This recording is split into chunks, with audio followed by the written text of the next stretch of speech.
میرا ختم نبوت پہ ایمان ہے، میرا ختم نبوت پہ ایمان ہے، میرا سب کچھ انہیں پر ہی قربان ہے۔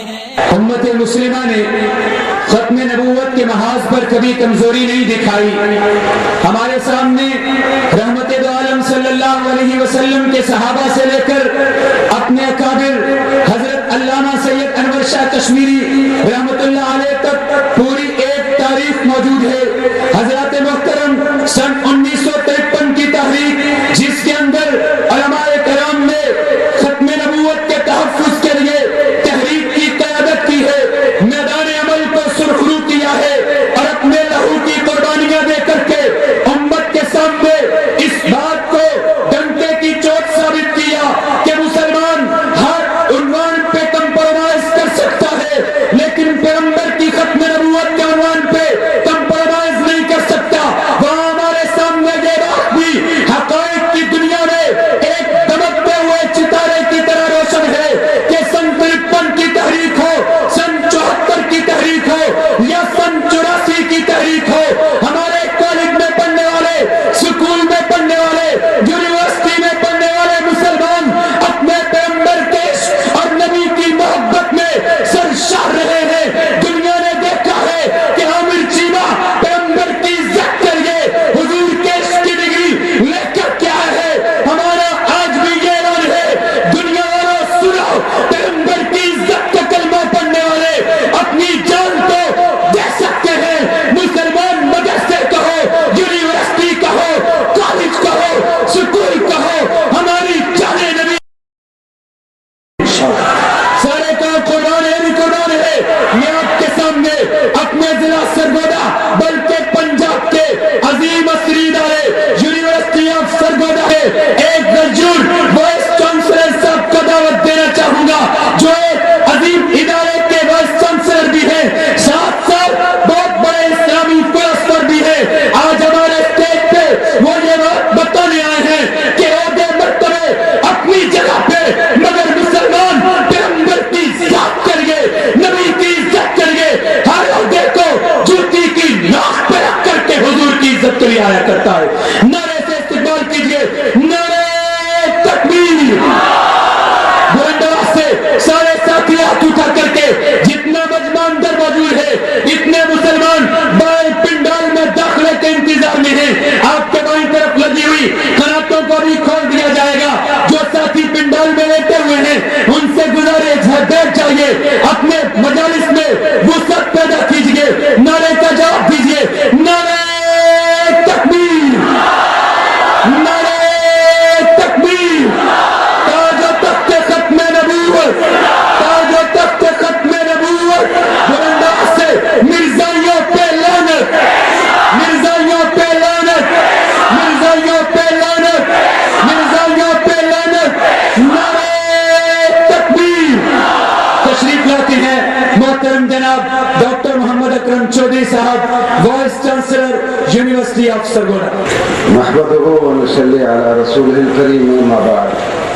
واجب الاحترام جناب مولانا اکرم طوفانی صاحب، علماء کرام، مشائخ اعظام، میں قرآن کا ایک طالب علم ہوں۔ میرے لیے یہ سعادت ہے کہ مسلمانوں کے اتنے بڑے اجتماع سے ختم نبوت کے موضوع پر خطاب کروں۔ مسند امام احمد ابن حنبل میں ایک روایت ہے کہ جناب علیہ الصلوۃ والسلام نے فرمایا کہ اللہ نے 1,24,000 انبیاء بھیجے، ان میں سے 315 کو کتابیں دی گئیں۔ ہم تو عام طور پر پڑھتے ہیں کہ 4 کتابیں ہیں، بڑی کتابیں یقیناً 4 ہیں، 315 کو کتابیں دی گئیں۔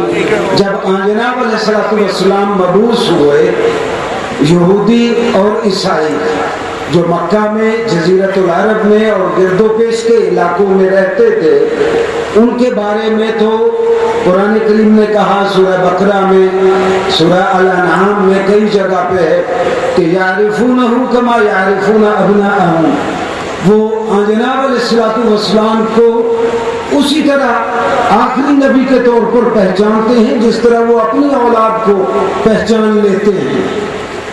ان سے پہلے بھی جو امم سابقہ تھیں ان کی بھی وہی تو جو ان تک پہنچی وہ اب محرف ہے، وہ تحریف شدہ ہے، لیکن کوئی حصے وہی کے ایسے بچ رہے ہیں کہ جن سے پتہ چلتا ہے کہ ان لوگوں کو بھی نبی سنائی گئی، نبی آخر الزمان کی۔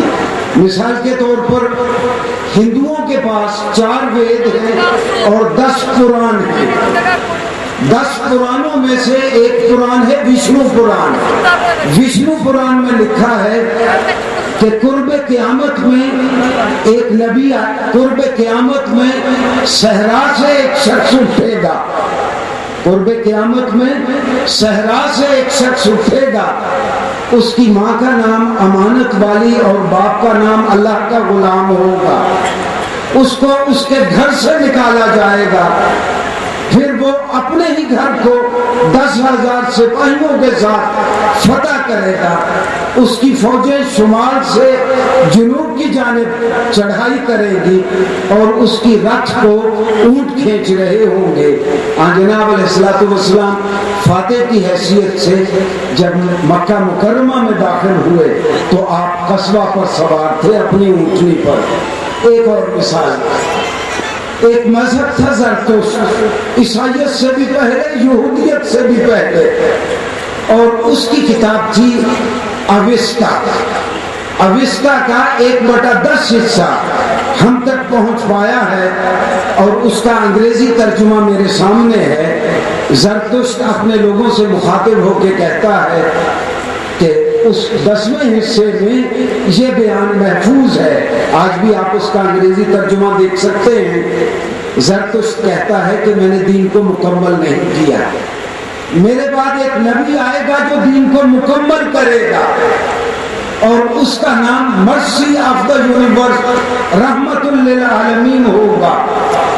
یہ امم سابقہ میں پرانے انبیاء نے جناب علیہ السلام کو نبی آخر الزمان ہونے کی ان کے بارے میں نوید سنائی۔ میں صرف 2 منٹ میں آپ سے عرض کروں گا کہ اس نام نہاد مسیح موعود نے پہلے اپنے آپ کو مسیح کہا کہ میں مسیح کی مسیح ہوں۔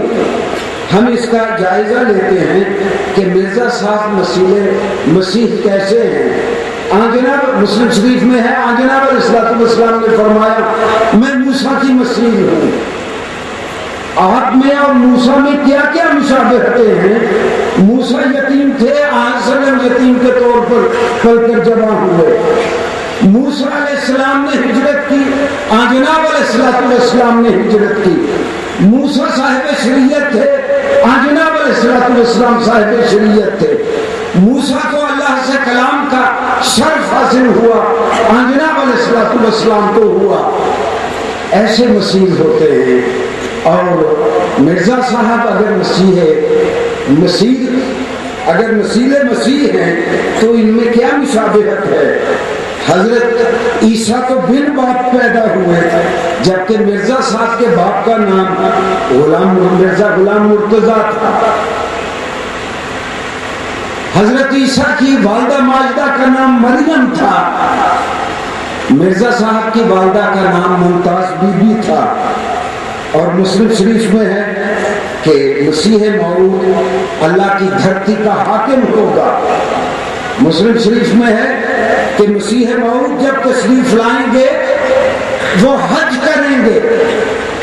اس کو حجاز مقدس جانا نصیب نہیں ہوا مرزا کو۔ مسلم شریف میں ہے کہ مسیح موعود حاکم ہوں گے۔ 1901 میں جب اس نے نبوت کا دعویٰ کیا، اپنے آپ کو مسیح موعود کہا، تو آپ حیران ہوں گے کہ پوری دھرتی، اس صفحہ ہستی پہ 85% علاقہ زمین کا استعماری قوتوں کے نیچے تھا۔ اس وقت ساری دنیا استعمار پسندوں کی غلام تھی اور یہ سب سے بڑا غلام تھا جو ان کے کہنے پہ وہاں برطانیہ کی ملکہ کو خط لکھتا کہ میں نے اس سال اتنے واس کیے جہاد کے خلاف۔ مرزا کے کہنے سے جہاد ختم نہیں ہوا، مرزا جیسے اور بھی 20 پیدا ہوں گے تو انشاءاللہ جہاد ختم نہیں ہوگا۔ اور آخری بات یہ کہ پیر مہر علی شاہ صاحب نے سیف چشتیائی میں ایسے 20 نکات بیان کیے ہیں کہ جب مرزا صاحب عربی لکھتے ہیں تو لگاتار غلطی کرتے ہیں، نہ اس کی عربی درست ہے نہ اس کی اردو درست ہے۔ میں صرف ایک مثال دوں گا، مرزا صاحب نے اپنی ایک کتاب میں کسی پہ کہا کہ اس پہ 1000 لعنت، اور 1000 مرتبہ لعنت لعنت لکھا، 4 صفحوں پہ لعنت کا لفظ دہرایا گیا ہے۔ گویا مرزا صاحب نے اگر کسی پہ 1,00,000 لعنت بھیجی ہوتی تو لعنت کی پوری ایک کتاب بن جاتی، نہ اس کی عربی درست تھی، اور یہ اس سیف چشتیائی میں 20 اغلاط کی جانب نشاندہی کی گئی ہے، اور نہ اس کی اردو ڈکشن اس کا درست تھا۔ حاضرین گرامی، یہ مسلمانوں کو ٹیسٹ کیا جاتا رہے گا۔ 2 ہی چیزیں اس وقت مغرب کے اور مغرب کے پریس کا ہدف ہے، ایک قرآن کریم ہے، دوسرا جناب علیہ السلام کی ذات گرامی ہے۔ مولانا کریم طوفانی صاحب سارے مسالک کے بڑے بڑے علماء یہاں ہیں، میں تو ایک طالب علم ہوں، میں بہت دردمندی سے آپ سارے علماء کرام سے ایک درخواست کروں گا کہ اپنے اپنے مدارس میں طلباء کو یہ بھی پڑھائیں کہ اس وقت ہمارے بارے میں کیا چھپ رہا ہے۔ میں عرض کروں کہ کبھی ایک سلمان رشدی پیدا ہوتا ہے، وہ پورے مغرب کا ڈارلنگ اور اس کا محبوب ہو جاتا ہے، کبھی تسلیمہ بنگلہ دیش سے اٹھتی ہے، وہ ان کی محبوبہ ٹھہرتی ہے، اور آپ حیران ہوں گے کہ ہندوستان کا ایک مسلمان پاکستانی مدارس سے پڑھ کے جا کے اس نے عیسائیت قبول کی لندن میں، اور آج وہ ویسٹ کا ڈارلنگ ہے۔ 1998 میں اس کی کتاب آئی وٹ قرآن ریئلی سیز، قرآن دراصل کہتا کیا ہے، جو آج تک حفوات پورے مغرب میں کہیں تھی، اس نے ایک کتاب میں جمع کر دی۔ پھر اس محترم مسلمان نے لکھا وائی آم ناٹ اے مسلم، میں مسلمان کیوں نہیں ہوں۔ 2002 میں یہ کتاب چھپی، 2005 یا 2006 میں اس کی ایک اور کتاب آئی اسی محترم مسلمان کی، اس کتاب کا نام تھا اوریجنز آف دا قرآن، قرآن کی اصل بنیاد کیا ہے۔ 2008 میں اس کی کتاب آئی دا کویسٹ فار ہسٹوریکل محمد، اور جو باتیں گورے اپنے منہ سے نہیں کہہ سکتے تھے وہ اس مرتد سے انہوں نے کہلوائیں۔ میں سارے مسلمان بچوں کو اور طلباء سے یہ گزارش کروں گا کہ اس کا جواب یہ نہیں ہے کہ ہم باہر نکل کر بتیاں توڑنا شروع کر دیں، نیون سائز توڑنا شروع کر دیں۔ علم کا جواب علم سے دیا جا سکتا ہے۔ ہمارے بارے میں ہم میں سے ایک آدمی رنگ بدل کے ان کی صفوں میں کھڑا ہو جائے، یہ مقام عبرت ہے کہ ہمیں پتہ تک نہ ہو کہ ہمارے بارے میں کیا چل رہا ہے۔ میں پورے علماء کرام کی اس بابرکت جماعت سے درخواست کرتا ہوں کہ اپنے بچوں کو عالمی زبانیں بھی پڑھائیں، اپنے بچوں کو دنیا کی ساری زبانیں پڑھائیں۔ اس وقت دنیا میں ہر چوتھا آدمی مسلمان ہے، اور ہم دائی امت کے افراد ہیں۔ کل اللہ تعالیٰ نے ہم سے پوچھنا ہے کہ 3/4 آبادی تک میرا پیغام نہیں پہنچا، بخدا روز حشر ہمارے پاس کوئی جواب نہیں ہوگا۔